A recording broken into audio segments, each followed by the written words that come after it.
चाय बागानों और मिट्टी की सुगंध से घिरा एक गांव हमेशा शांति के लिए जाना जाता था। सुबह सूरज की पहली किरण के साथ ही लोग खेतों में उतर जाते और शाम ढलते ही घर लौट आते। एक सादा और शांत जीवन। पर कौन जानता था कि यही गांव एक ऐसी सुबह देखेगा जिसकी याद आज तक लोगों की रगों में सिहरन भर देती है। वह दिन था 23 अगस्त 2025। भोर की नमी अभी हवा में थी, पर गांव अब पहले जैसा नहीं रहा। इस गांव में रहते थे 52 साल के रमेश राय और उनकी पत्नी दीपाली। बाहर से वे एक आम दंपति लगते थे।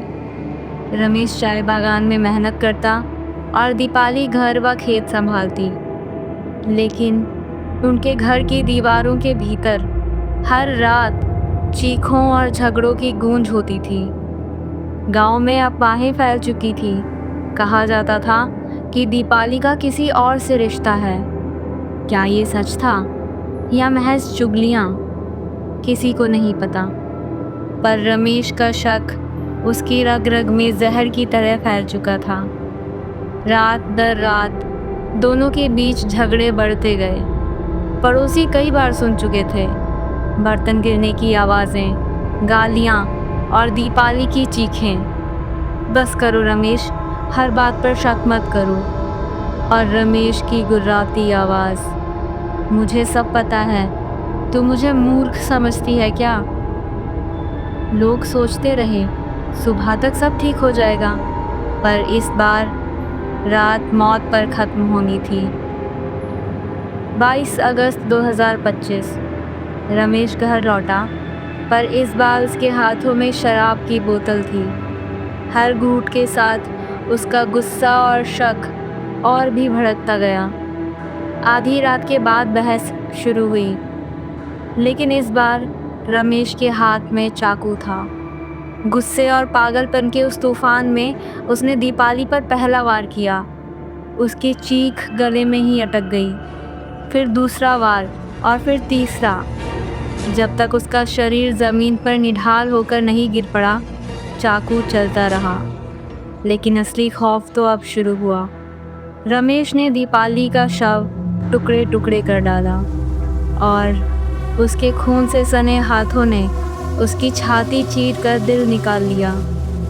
वह दिल जिसे देखकर रमेश देर तक हंसता रहा, मानो उसकी सारी नफरत उसी मांस के टुकड़े में कैद हो।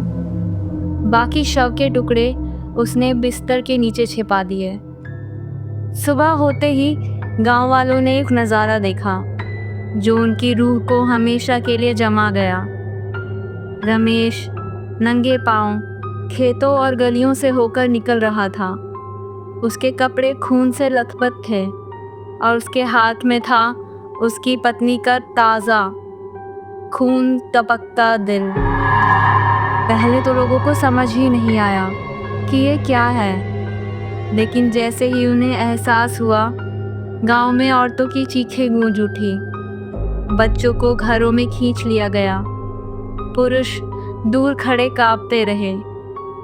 किसी में इतनी हिम्मत नहीं थी कि उसके सामने जाए, क्योंकि रमेश की आंखों में पागलपन झलक रहा था और होंठों पर थी एक ऐसी मुस्कान जो मौत से भी डरावनी थी। वह गलियों और खेतों में घूमता रहा, मानो पूरी दुनिया को दिखाना चाहता हो कि उसके पास उसकी सच्चाई है। ग्राम प्रधान नारायण मलिक को खबर मिली। वह दौड़े हुए आए, लेकिन जैसे ही रमेश को दिल हाथ में लिए देखा, उनकी रूह कांप गई। तुरंत पुलिस को खबर भेजी गई। गांव खामोश हो गया। दरवाजे बंद हो गए। गलियां सुनसान। बस हवा में तैरती रही खून की गंध और डर। 2 घंटे बाद पुलिस पहुंची, लेकिन तब तक रमेश गायब हो चुका था। खून के धब्बे और पैरों के निशान मिलते गए। खोजते खोजते पुलिस पहुंची गांव की सीमा पर और वहीं मिला रमेश। वह अब भी उसी दिल को पकड़े हुए था। खून सूख चुका था, लेकिन उसकी आंखों में वही पागलपन, वही मुस्कान। पुलिस ने उसे हथकड़ी लगाई। वो बड़बड़ा रहा था, दिल, यही उसका सच है, यही उसका गुनाह। जब पुलिस उसके घर लौटी तो बिस्तर के नीचे से बरामद हुए दीपाली के टुकड़े टुकड़े शव के अवशेष। वह दृश्य इतना भयानक था कि अनुभवी पुलिसकर्मी भी कांप गए। वह गांव, जो कभी चाय की खुशबू और मिट्टी की महक के लिए जाना जाता था, अब खून और चीखों की याद से जुड़ गया। लोग कहते हैं वह सिर्फ एक हत्या नहीं थी, वह हमारे भरोसे का अंत था। एक बुजुर्ग महिला आज भी कांपते स्वर में कहती है, हमने तो बस सुना था कि वो शक करता है, लेकिन ऐसा करेगा किसने सोचा था। एक माँ याद करती है, उस दिन मैंने बच्चों को कमरे में बंद किया था, उनकी रोने की आवाज़ अब भी कानों में गूंजती है। मनोवैज्ञानिक कहते हैं यह सिर्फ गुस्सा नहीं था, ये था मानसिक टूटन का चरम। शक ने रिश्ते को खोखला कर दिया।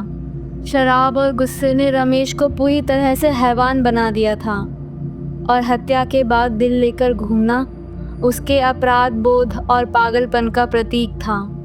मानो वह पूरी दुनिया को दिखाना चाहता हो, देखो मैंने उसके प्यार का दिल निकाल दिया, अब सच मेरे हाथ में है।